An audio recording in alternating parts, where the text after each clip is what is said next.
Hey guys, thank you so much for hanging us in there with our little technical difficulty issues. But we definitely want to bring you a very interesting topic today, and we'll definitely go ahead and take it from there. So thank you guys so much for tuning in.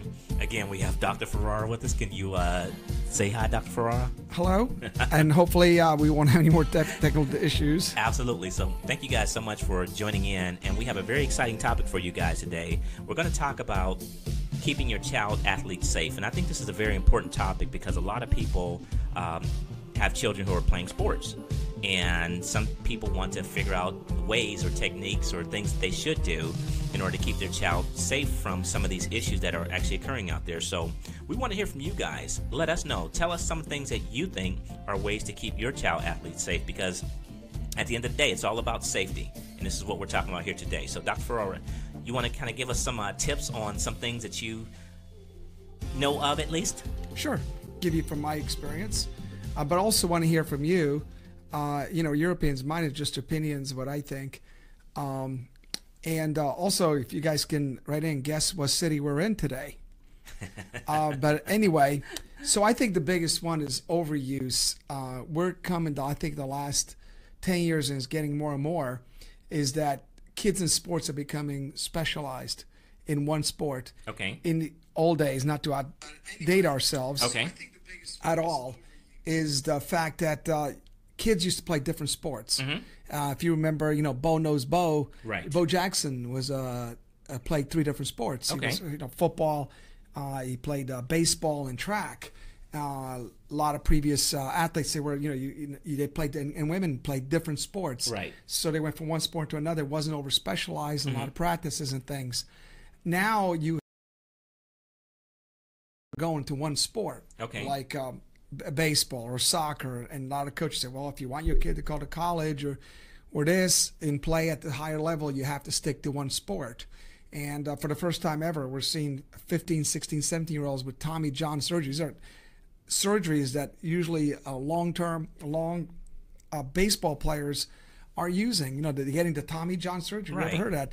More female athletes are getting knee surgery. I think part of it is just overuse and overuse. I think so. The biggest thing I'm saying, not overuse. Let the kids have fun and not, unless your kid is a super going to go pros or college, I would not overdo it. And even then, I would limit the playing time, meaning, I know we're going to go Christmas break, or we're going to go to this tournament, and summer we're going to go to this tournament, softball we're going to go to this summer tournament. At some point, you need a break. I always say let kids have 2 or 3 months off and let them enjoy something else. I see. So that's one, and that's long term. But for the parents out there, the kids just want to go out and kick soccer ball or be cheerleaders, I think part of it is understanding the safety of each sport and having the right equipment. For example, I think of all the sports where we see the least injuries. Do you know what sport that is? No, what sport is we see the least? What's surprising is hockey. Wow, Hockey that's with pretty kids. aggressive out there. It's because you see them go at that speed on skates. However, they're so heavily protected. They have the least injuries, and they're teaching very early on the safety issues of I respond to a hit or skating, and very little injuries. And where we see the most is actually cheerleading. What, cheerleading? Yep. The most injuries? A lot of injuries at cheerleading. That's just any sport. So I think, but you see the kid's going to get hurt in any sport. If the kid's going to try hard, they are. There's always, when you put them in that situation, there's going to be accidents. For example, I had a kid, just playing routine basketball. Again, to as a competitive level, he went up for a rebound, but he got upended, so he landed on his arm, ended up with a broken elbow. Granted, it was minor. Right. So accidents happen, but a lot of times just having the right equipment. For soccer, wear shin guards. Football, make sure you wear the pads. And there's some sports that, I think football, I think parents are going to stand, there is head injuries, kids going to hit, to make sure they're playing with kids their own weight. And they're well protected, and maybe, I don't think the body was designed really for football, at least before the age of 13 or 14. The bones aren't fully developed. Right. And even then, if you think about it, how many people out there are still playing football, pros and non-pros, kids that played high school or played rec, are playing in their 20s or 30s or 40s. It just doesn't happen. Absolutely. I mean, think about this. If all the professional sports, the shortest career, the bodies were not meant to play football. Wow. Wow. and stuff. That's amazing. So if you guys have any comments, please put your comments up there. We're talking about different ways or strategies to help keep your child safe when they are playing sports. And what are some of the typical injuries that you actually see as well, Dr. Ferrara? I think the most ones are sprains. The most common is ankle sprain. Okay. And that's usually all there are sprains. And then the second most common, I would say, upper extremity injuries, broken bones, wrists, mainly elbows, shoulder dislocation. Concussions is also, that could be a totally separate topic. Okay. Nowadays, but concussions is another issue, especially in kids. If there is any issue of a concussion, and I think more coaches, I know someone is out there. There is Mr. Banguro, who's a great soccer coach, watching, is that there are people are emphasizing, coaches, they are all told about concussion. They're able to look at this more. Even at the kids' games, they stop a game because they worry about concussion. Wow. And the thing is, I noticed is that when they come out and they got a concussion, they can play, but I think they need to follow up with somebody specialized, pediatrician or whatever, because if you have a concussion, it's not like you go back and play next week, even though your headache is gone and you feel great. Right. We're trying to prevent long-term effects, and is what we call a concussion protocol. I see. Here in town, we have Dr. Kevin Kajabi, who's probably the world's expert on concussion for professional athletes. He's here just down the street at the Shepherd Center, and we have access to, in my clinic, also the sports teams I'm involved with. And he has developed and helped design this protocol that prevents the long-term brain effect. Even at this age, it's very complicated for this discussion today. It could be a topic for another day. I see. Stuff. Good. Okay. Well, that's one of the key areas there. And also, too, is it typically males or females who have the most injuries? We always talk about those. Yes. I think it's equal. I think it's interesting as teenagers, though, as far as knee injuries, it's females more. And somebody once said, the female body was never designed to play that kind of competitive sports like soccer, turning and twisting. If I were to look at most Division I athletes, females, especially soccer, all of them had at least one knee surgery. Okay. It happens all the time. I just took care of a female basketball player, went up, and just for a simple rebound, it came down and had an ACL tear. Wow. And everybody was surprised. I said, no, given the competitive level, it's at the right age, 16 to 18. So we're seeing more, which we never used to in the past, which, I mean, in a way, it's good because women are playing more sports. It's great. But we're seeing more of that. So I think as they get older, we're seeing more injuries as far as the knees and joints with females. So what about like running or jogging types of sports? I mean, are you seeing a lot of injuries there as well? Now, those obviously are minor. We're seeing mostly, for example, you can imagine when running the infamous shin splints injuries, or just overuse, inflammation of the Achilles tendon or the foot or the toes. But generally, we're not seeing the high impact injuries like same thing with tennis. Okay. In kids.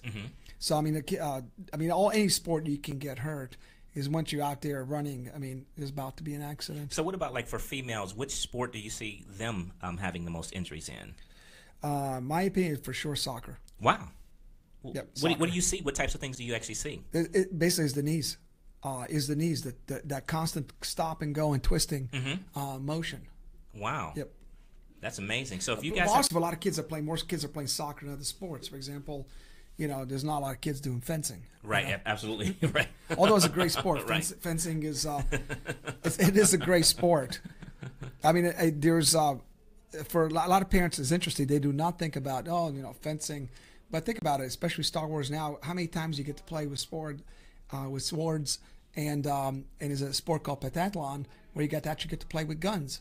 That's true. And so it is a great sport, very competitive. To be at the high levels, you have to be very, very athletic. Wow. And that's just one of the oldest sports. It goes back, to the Middle Ages. I see. And so what we're talking about here today, for you guys that are just now tuning in, we're talking about ways to help keep your child safe when it comes to sports, if you have a child who's an athlete. And so can you tell us some ways or some key things that people can do? Is it like, because I know when I used to run track in high school, we used to always do a lot of stretching. Does that help out a lot or what? A lot, because especially in cold days, the stretching is the key thing. There's the warm-up, getting your body circulating.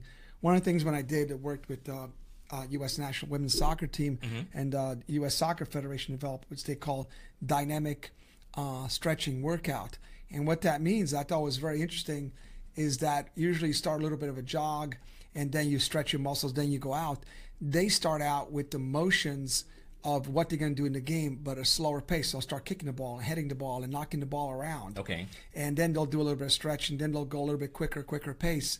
So all the motions they're going to go through, they're going to incorporate to the stretches. They go right into what they were going to do. They play a little bit of a pickup game, and then they'll stop and stretch and then build up to it.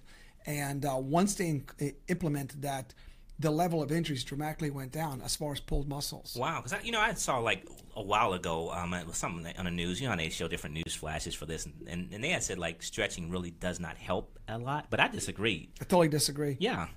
Especially if you're, an athlete my age or older, stretching is the whole difference. Makes the whole thing how fast you can run, because you're not going to pull a muscle. Whether you like it or not, if you're not stretched, you are going to pull that muscle. Absolutely. And so this is what we're talking about. Thank you guys so much for tuning in and joining us today. We're talking about ways to keep your child athlete safe. We talked about stretching. Any other types of ways that a child could become a little bit more safer? Some things that they can do outside of stretching? Actually, I think practicing and in the motion, actually paying attention to practice and practicing a lot of the stuff I practice is safety, and going through the proper way say I'm just going to use soccer as an example. Proper way kicking the ball, the proper way when you go, and they'll teach you. When two people are going and head-on collision, going for the ball at the same time, how to protect yourself. Okay. It's just repetition and practice. The right way of jumping, especially when people are around have seen it before. Okay. I think practice. You prevent it. I see. So again, if you guys are just now tuning in, Fenella has a question. She said, "What about your thoughts on concussions in football?" My thoughts are just the same as before. It is a problem. When what I call it in football, those are high-speed collisions, and it is without a doubt one of the dangers or the sports. I'm not, as you know, I'm the team doctor for university, and I think over their career from high school to the senior, at least one of them will have a concussion. That's across the country. I think I saw one statistic, any 1 point during a week, I think there were 5 to 7 Atlanta Falcon players out for the week because of concussion. Wow. It is a problem. It's just one of the risks of playing football. And again, unless that concussion, Fenella, is not taken care of well, if it's not treated well, then there are long-term consequences. Multiple concussions, then your career is over. And sadly, we had to make the decision. Multiple sports where an athlete's career ended, and it was a sad thing to say. These kids work all their lives, and they say, "Hey, look, time to give up the sport." Wow. And that's not hard to do. It's pretty hard. It's sad because these kids work very hard. What about like when somebody like pulls a leg muscle? I mean, what should they typically do in that situation? Actually, just the opposite, I think, of what you might think. Like the old thing was, you just rest it and stay off of it. Actually, you want to begin physical therapy and stretching right away. We're able to get the athletes back a lot faster by even the next day, the ankles and the thighs, to immediately start physical therapy and stretching and icing it and getting moving and running and bicycling. So when you see the bicycles, you watch the sidelines at a basketball game or a football game on TV or the Super Bowl coming up, that is for the injuries. You do get them right away. Wow. Yeah. So any pulled muscles, I know it hurts the first couple of days, but my recommendation is physical therapy around Atlanta. There's a lot of physical therapists who specialize in sports, and take advantage of it if you can do it. Because a lot of times you think people want to rest when they have that pulled muscle. I mean, that's typically... They can. Right. They can. But you want to be moving. But if you want to get back faster, that's the way to do it. And I tell you, where we best found that out was actually through studies done through the U.S. Army back in the 70s, 80s. We found out we were able to get, as you know, I was in the Army.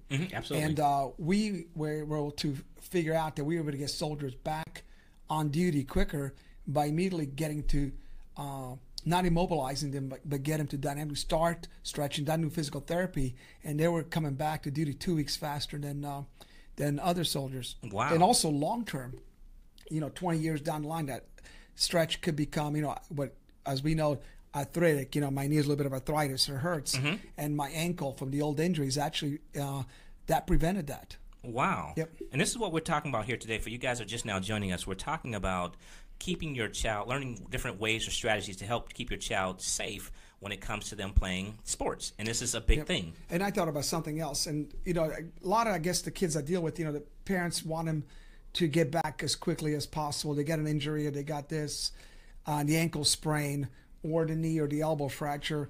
And one of the things I always tell the parents, I said, a lot of times, this injury is going to keep you out, for example, 4 weeks, 6 weeks, and you go, oh my God, if I got the game, you get this tournament. Right. And I said, just from my experience, listen, in the scheme of life, 4-6 weeks is nothing. If this is the worst thing that's going to happen to your life, then you're going to have a great life. And I always tell them that, because the risk is always, I worry about they're going to come back too soon, and that's where the risks are. I remember we had this soccer player when I was at the Atlanta Silverbacks, and he had a quad injury, and he got back, and I said, no, you too soon. No, I need to get back. I'm ready. And I said, no, you're not. I said, physically, you're not ready yet, and I know you're not feeling pain, but let's heal it more. And I said, you're going to risk the risk. If that pulls again, you're out for the rest of the season. Wow. And sure enough, he went in the first 20 minutes, same injury again, and guess what? He was out the rest of the season. Wow, that's pretty. Insane. So the point is that, do not bring back your kid faster. Let him heal. Right. That is another. Let's talk about getting. As far as child injuries, and sometimes it's a pressure from the coach. We got a tournament, we got this competition, we got this and we got that. I'm like, you know what? You need to. There's plenty of games ahead of you. There's plenty of games. So what about like a knee sprain or something like that? I mean, what should somebody do in the event that a child has a knee sprain? Obviously it's hard in a child to have a ACL tear or whatever. Just let it rest. Obviously, you always want to get checked out by a pediatrician or orthopedics, because especially teenagers, you don't realize how many times it happened this week again. The basketball player came down that I talked about. They thought it was diagnosed as a knee sprain. And that's what it looks like, And when you examine them, say, give an exam 2-3 days later, that they did get seen, and it turns out it was an ACL tear. Because we just sometimes get it checked out.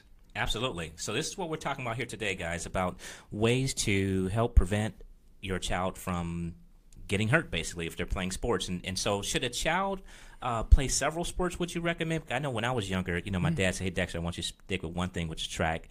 And I used to play football, which was I was too small. Everybody else was getting bigger, and I was still staying the same size. And so my dad said, hey, listen, you should just stick with one thing. So nowadays you see children doing a lot of different sports and things like that. So would you say that it's best for a child to stick with one sport as far as avoiding injury? It doesn't matter. What's your thoughts on that? My thoughts is stick with what makes him happy. Okay. Whatever the child wants to do, and if it's one sport, that's fine. But if it's multiple sports, let them enjoy it. I think multiple sports, more the merrier.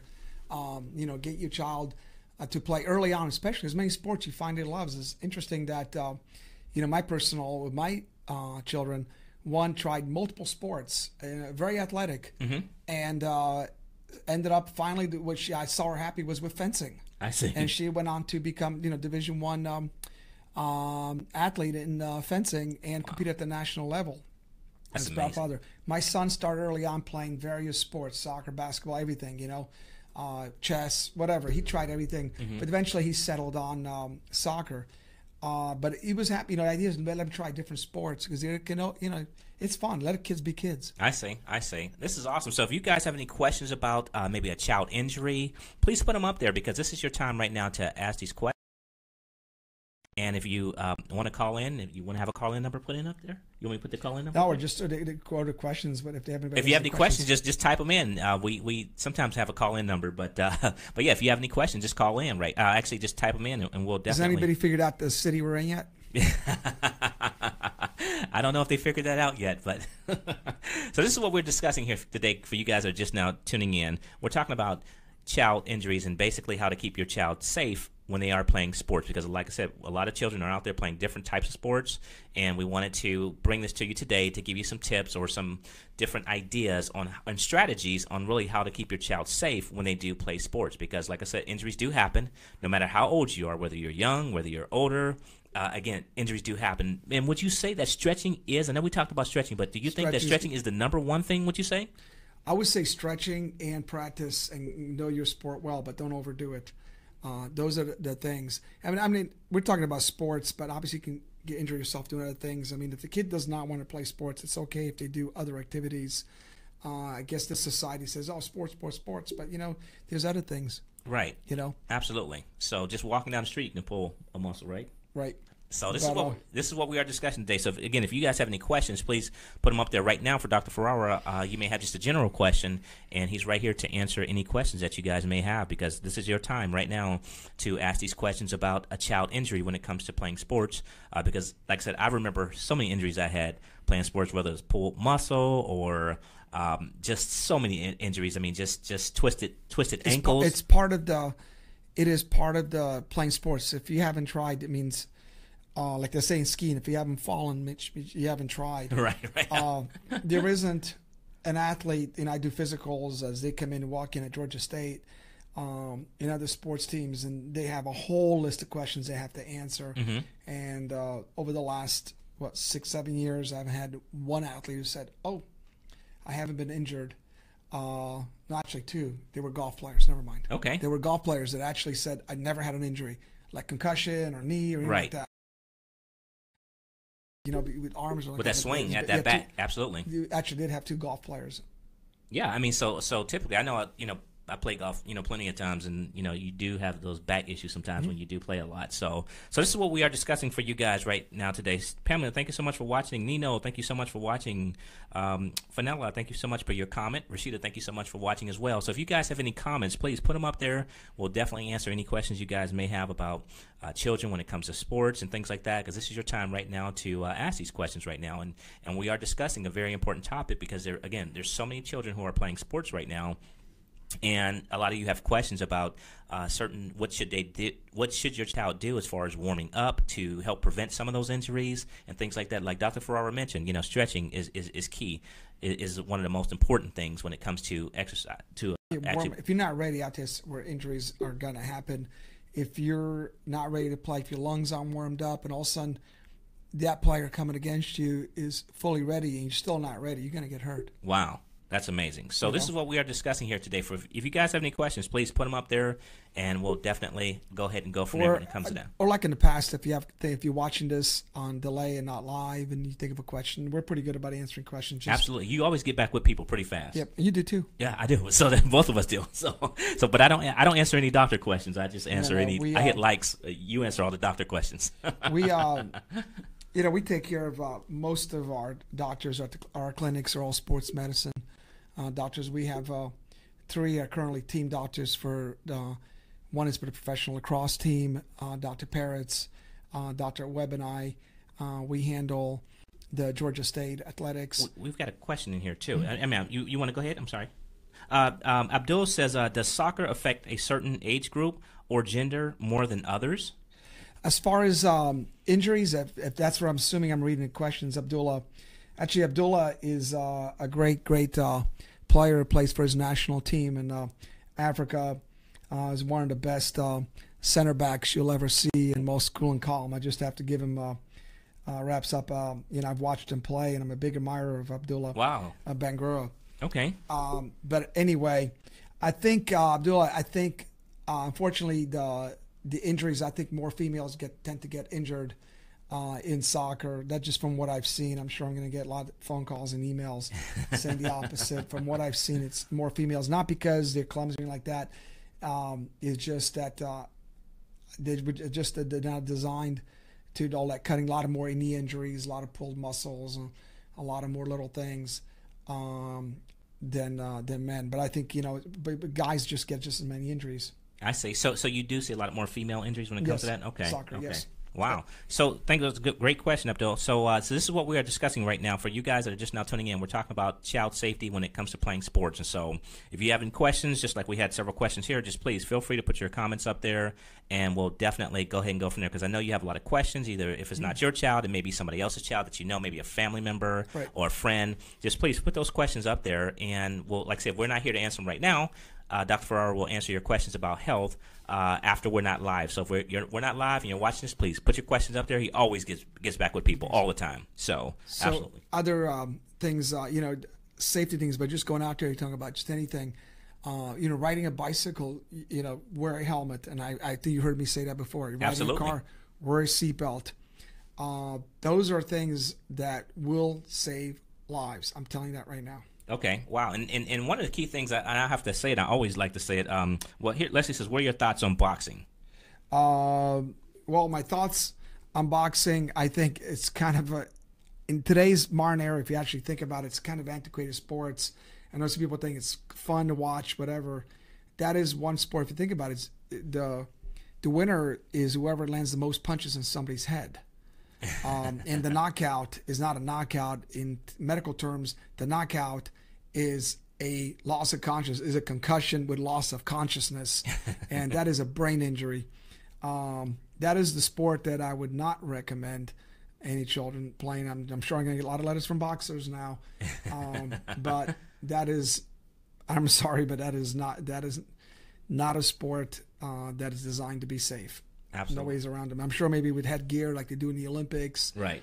And only limited to 3 rounds, maybe. But even then, we saw injuries. Right. Absolutely. Absolutely. So, what would you say was one of the safest sports then for people to play? Ironically enough, if you can believe it, well, besides ping pong, okay? Okay. Although my favorite story in Barcelona Olympics, just a little side story, there was a guy from Barcelona Olympics, and I could be wrong in the Olympics, who was suspended for steroid use. Oh, I'm not making this up. For ping pong? For ping pong in the Olympics. Gosh, it truly did funny. happen. Truly did happen.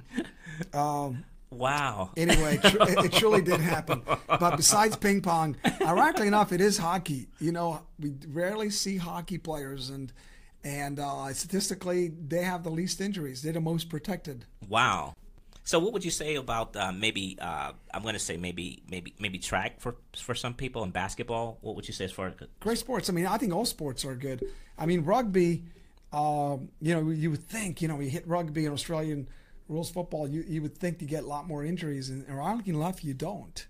Even though they're hitting, but I think there's a gentleman way of doing it. They never go to hurt somebody. If they're going to hit you, tackle you, they're going to do it, as they call it, a gentleman way, and take you down without hurting you. I see. But I've seen rugby games. It surprises me how little injuries in rugby there are compared to American football. You still get injuries. Right. Yep. That's amazing. So if you guys are just now tuning in, thank you guys so much for just now tuning in. We're talking about child injuries and how to basically prevent children from getting hurt as they play different types of sports out there. Because like I said, you hear it all the time. A child, you hear about the child, some children unfortunately dying, when it's too hot outside, and things like that. So what would you suggest when it comes to summertime to help prevent physical injuries as well as those really internal issues as well? That is actually that strictly falls upon the coaches, and we play most of the sports in the summer. You got to play when it's not hot, especially the summer. The issues have happened when they were played in conditions where it was clearly not safe. Heat index was up. The players were not hydrated. We at the NCAA at the Division I, they prevented that by not doing 2 a day, and doing it at certain times in the morning. At Georgia State, I can tell you in the last 2 years we've had no heat injuries that we've had in the past. And part of it is we practice, we start in August, but we start early in the morning. The players are hydrated the day before and afterwards. Doing okay? I'm perfectly fine. And some water? Yeah, I'll get some water. Yeah, thanks. Here you go. Thank you. And the players are hydrated. That is strictly conditions. I think for kids, unless they're playing high school or other sports, I think the practices happen in the evening where the temperatures are cooler to begin with. But if it's too hot outside, the main thing is hydration. That'll be a great topic, though, as when it gets hot and there's kids going out there, because all the injuries I've seen and the deaths you hear about, all of them could have been prevented. Wow, that's amazing. So this is what we are discussing here today, guys, after my coughing. This is what we are discussing here today about keeping your child safe, basically, from those issues when it comes to child safety. And so, again, we're pretty much wrapping it up here. And so if you guys have any questions, please feel free to write your questions up there, and we'll definitely write them later. Write them later. Definitely. So thank you guys so much for tuning in. We always have a lot of fun when we do these, and so we really hope that you guys enjoy today, because we do like to bring this to you to really give you something that you're not getting out there on Facebook in general. And I think this is what Dr. Ferrara is bringing to the table. He's helping you with free information about learning about some of the issues that people do have, and this is why we're here to bring this to you and help you. So Dr. Ferrara, we really thank you so much for doing this. Anytime. Because thank you, Dexter. A lot of people really appreciate the fact that you do this, because at the end of the day, they're able to ask questions that they may have right there, right here, and right now. So you're doing a great public service there. So thank you guys so much for tuning in, and please put your comments up there. Let us know what you think about today's program. If you liked it, let us know. If you didn't like it, tell us.